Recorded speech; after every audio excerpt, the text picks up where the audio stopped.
if my eating a lime triggers you, then trigger warning. Okay, so we left off at 5. So the sixth part about pitching is whenever this is more of the structural part of the pitch, how to actually formulate your pitch after you've shortened it down. Say who you are. Number 1, who is it? Who is selling the brand? Like, who is selling everything, right? Who are you? Why do I need to listen to you? Why are you creditable, right? What authority do you have to give any opinion? What? So it's who. So what's the authority? Who is speaking? What? Which is, what are you trying to sell? What is the idea behind it? What is the quick pitch? Where? Where can I even engage? And what are the detailed part of this? Like, where is it? What is the market? All that kind of stuff.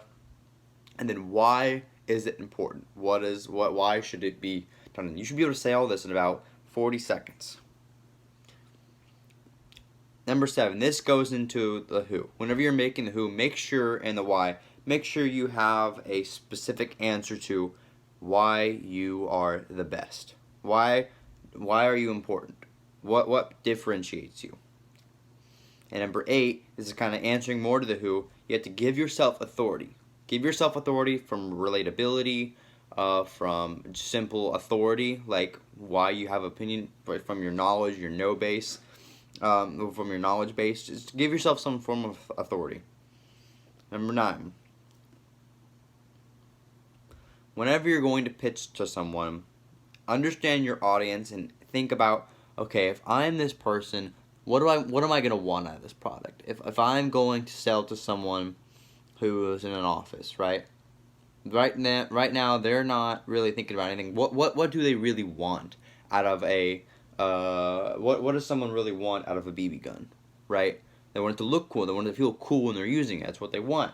What does someone want when they have a book? They want it to be easy to read and applicable. What do they want whenever someone buys some milk? They want it to taste good and to last long. You have to think, what does the person want? And then make that the key part of your speech. Most people that are, investors, they want to see the ROI in it. So give them the ROI. Number 10, this is more the tactics again. So whenever you're pitching, you have to give lots of compliments and you have to do some sort of reciprocity. Make sure you're giving them something, doing something with them. And after you've established that kind of give, then give them a way to give back. So what you have to do is you have to say, hey, I really love your shirt, and give compliments and say, and then right afterwards you have to give them a way for them to give back because they feel like, oh, thank you, I didn't, like they feel good, so they want to give you something back. So do some sort of reciprocity whenever you're selling, if you can. And number 11 is compare ideas to strengths. Okay, so number 11 is simply saying, okay, whenever you're selling something, you have to sell to someone's weakness, right? What is someone else that is going? Who is your market, and what's one of their problems, right? And let's say someone's problem is, well, I want to go work out, but I don't like going and spending all the time, and it's hard to motivate myself to go and do it. And you can view it and say, okay, my competition, because if I'm trying to sell a sauna, my competition is, okay, a gym membership is going to cost a lot of money. It's going to have a lot of upkeep, and you have to really motivate yourself to know what you're doing, right? So the strength I have with the sauna is you don't have to know what you're doing. All you have to do is just get in there and sit and just sweat, right? It's pretty self-explanatory. So I have to compare my strengths in my business, whatever my business is. In your pitch, compare your strengths to your competition's weakness. If you're Dell or if you're some computer company and you're the fastest computer and you're competing with the best computer that's the highest quality, it's just not that fast. Compare your speed to compare your strength to everyone else's weakness and their corresponding weakness. May I kind of put that in? Number 12, add social proof. say, everyone's starting to get on this. So I have, I have people calling me every single day, asking if I can, get into this. Use these social proof tendencies. Get other people's consensus to, implement it. And then the next thing. This is more the consistency bias. You have to get people to say yes to your product. Say, like, what do you think people are going to want better? You think people are going to want to go to the gym more? Like, the average worker in an office is going to go to the gym more, or they're going to want to go to get in a sauna and de-stress. They're going to want to go get in a sauna, right? And then they'll say yes. Okay, and then after you have them primed, after you have them set on that yes mentality, then you go and pitch them. That can be a hook. The yes can be a kind of like a question hook. Number 14 is relatability, stories, and emotion. In your pitch, whenever you are talking about anything, you need to have your story laced, have your pitch laced with relatable stories and emotions of fear or happiness or something that makes the person go, ah, right? And then number 15, whenever you're pitching, you have to fix the tone, fix the frame, make it to where the person is, in a different, a mood. Because let's say someone's been thinking, you're trying to pitch to someone, and their wife just died, right? And they're just not having a good, or their company just went bankrupt. They're not having a good day. They have 20 companies, so they're not poor or anything. Or let's just say, the person you're pitching to just got stepped in some dog crap. It rained on him. He's not having a good day. His frame's all cloudy. He's pissed off. What do you do to change his frame up? I don't know.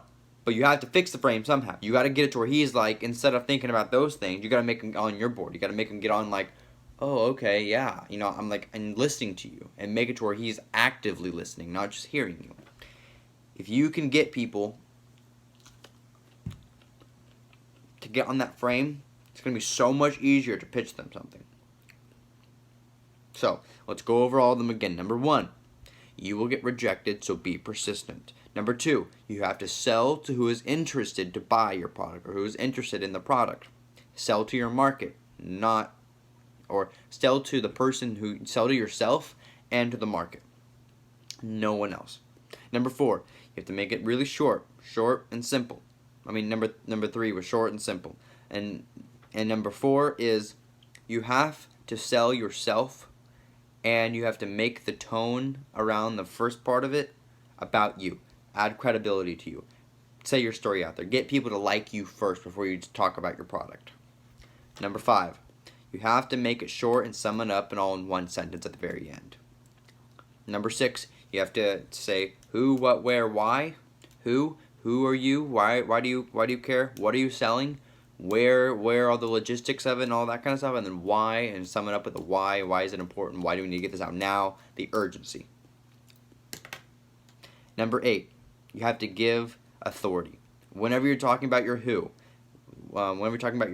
you need to give authority. You need to say, I'm relatable, and that can be a good authority. Another good way of giving authority is that you need to just give simple authority. You have more knowledge, or you have this title. Give yourself some form of authority whenever you're talking about who you are. And you also need, for number 8, or I said 8 earlier, but I meant number 7. Number 8 is you have to say why you are the best. Give in that who, why are you the best? And number 10, give something to them and they'll be more likely to give back. Number 11, compare your strengths to your competitor's corresponding weakness. Or give your product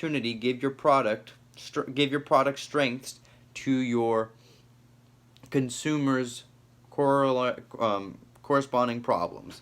So your idea strength to your consumer's correlating problem, or your idea strength to the competitor's correlating weakness. 12 is have social proof and consensus bias. Give, to where you're saying that everyone's doing this.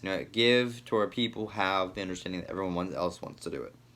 Number 13, you have to get yeses and consistency. Say something that seems kind of really logical off the start, and say yeah, I would agree with that, and then kind of do an illogical or logical fallacy of, okay, then you would say this, right? If you do think that saunas are the best thing to do, then we need to start selling these things like crazy. Number 14, relatability, stories and emotion. Get your relatability out there. Make people relate to you. Make people, want to listen to your stories. And it's great hooks. Use emotion. Number 15, set the frame. Fix the frame. Get the tone onto your side. Get it on your vision. Get people liking you. Get people wanting to listen to you. And if you can do these 15 things, you can sell to anyone. You can pitch anything if you can use these things.